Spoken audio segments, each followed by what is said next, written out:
Welcome back to Real Ag Radio here on Rural Radio, Channel 147, Sirius XM. It is Thursday, July 30th. Hi, yay. Okay, I'm Lindsay Smith, your host for the day. It is, of course, the Farmer Rapid Fire, brought to you by Pioneer Brand Seeds. And I've got with me Derwyn Hammond. He's a sales agronomist with Pioneer, covering Southwest Manitoba and Southeast Saskatchewan as well.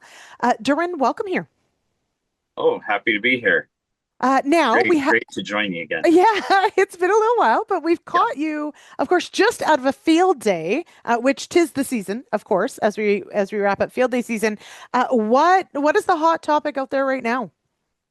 A lot of discussion around just it's been a challenging season. Lots of extreme weather events right throughout the season, early season hail, and crops are in a lot of cases at that vegetative stage, unless it's really, really bad, it's recovering and coming along. And now we're dealing with some hot weather. The temperature on the truck coming coming home was 34, 35 all the way home. So fortunately, a lot of the canola crops getting to the end of flowering and not just starting, but there's some late crop out there that's still full bloom in a lot of areas. So it'll be creating some challenges. Now, yeah, and that, I mean, we heard that from our farmers here today as well on the Farmer Rapid Fire. Maybe a challenging start to the season. Some crops are maybe behind, maybe catching up a little with this heat. But of course, stress can cause us some issues. You mentioned heat blast, those sorts of things. What are we thinking here on when some of these stresses occur and what impact they may have on yield? Well, a big part of our conversation at the tour today was around just how that maturity of the different, we had a range of maturities from a 4 on our 1 to 9 scale to a 6 in terms of, so you're probably talking as much as a week's difference in maturity. So, when those key growth stages are happening, what was the stress like on the crop, and how is that interacting with the different genetics? Is it truly a genetic difference, or is it that maturity piece Right. and the growth staging at the time of that stress that's going to factor into the yield outcome that we see at the end of the season? So it's a good opportunity to take some notes on when some of those stresses occurred relative to the staging of those particular different hybrids that you have on your farm, and just understand that story that's building towards the final yield that you're going to get at the end that you're ultimately concerned with. And then as a risk management strategy that, we often want to plant our early genetics last so that we avoid the fall frost and plant the long season stuff first. But then often that puts all of our flowering window within, a relatively short time Right. frame. A better strategy may be plant the early stuff first and the later stuff later, and truly spread that out, especially if, on farms with larger acres, spreading that risk out so that when you get that week of 35-degree heat, not all of your crop is at some of those vulnerable stages.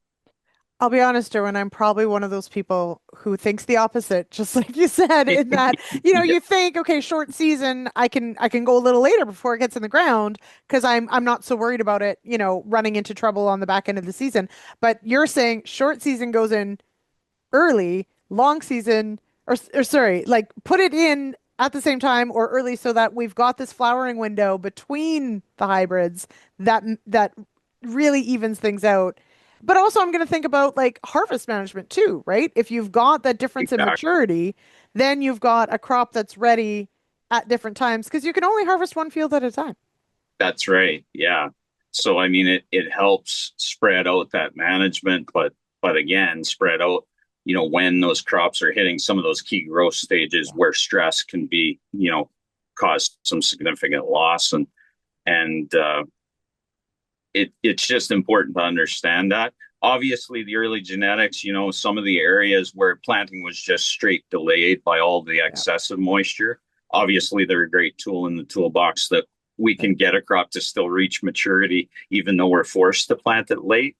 But when we're not forced to plant all the Yeah. crop late, then having that strategy, what are the risks I'm trying to mitigate with my plan? Right. So early going early or short Yeah, season going early, long season going late.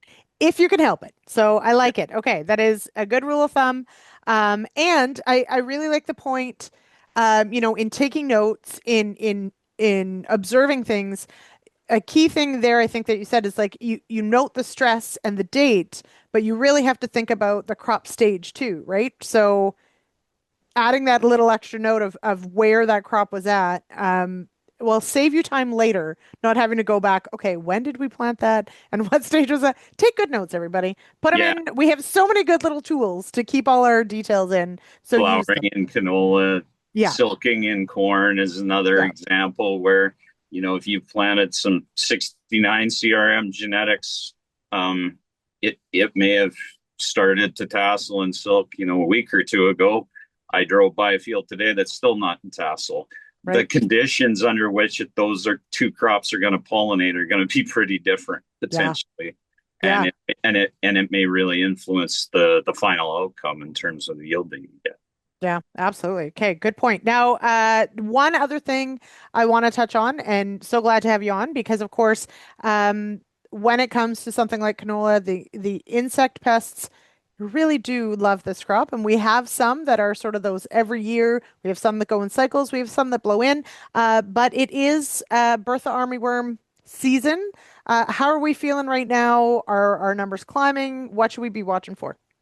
I've had a couple of calls just more asking where the thresholds are at, relative to when I started my career in canola a decade or two ago.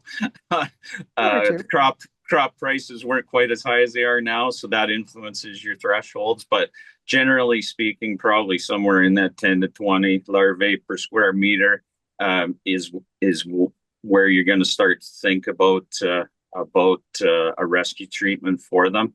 Most of Manitoba, it sounds like the moth counts. There's a few areas where they've gotten into that uncertain category, Okay. relatively low, but it does sound like there have been some fairly high moth counts in parts of Saskatchewan and certainly some areas that are up in that moderate risk, at least in Okay. Alberta as well. So it's definitely time to start keeping watch on those fields for any of those late season pests that can come along, Diamondback and Bertha Right. uh, in particular. Yep. Now, I just want to touch on cabbage seed pod weevil because that has been, it seems like this was probably a pretty bad year for either spread or severity. Of course, we're past that window, but is there a way to tell like where you've had cabbage seed pod weevil damage now that might help you in next season's planning? Well, certainly, I mean, the big yield loss comes from the weevils laying their eggs as those pods start to develop, and then the larvae develops inside those pods and consumes 4 or 5 seeds before, and then it will chew an exit hole out of that pod and drop onto the ground. So that is something that you look for if you Okay. see the little hole on the outside of the pod, popping it open to look for those missing seeds inside. That will tell you that they were there.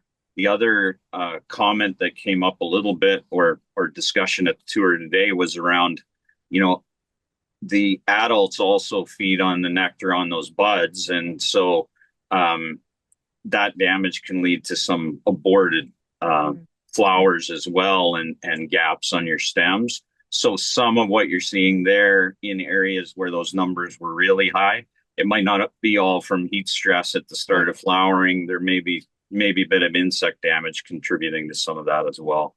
Okay. So scout, scout, scout. Add it to your list. The list that we talked about. Yeah, Next year. definitely. We saw numbers above threshold Yeah. in all the way through to eastern Manitoba now. So Okay. they're here. They're here. They're another insect we need to add to the scouting Okay. plan. All right. Agronomists, you're going to be busy. Okay. Derwyn, thanks so much for joining me here on the show. Thank you. Really appreciate it.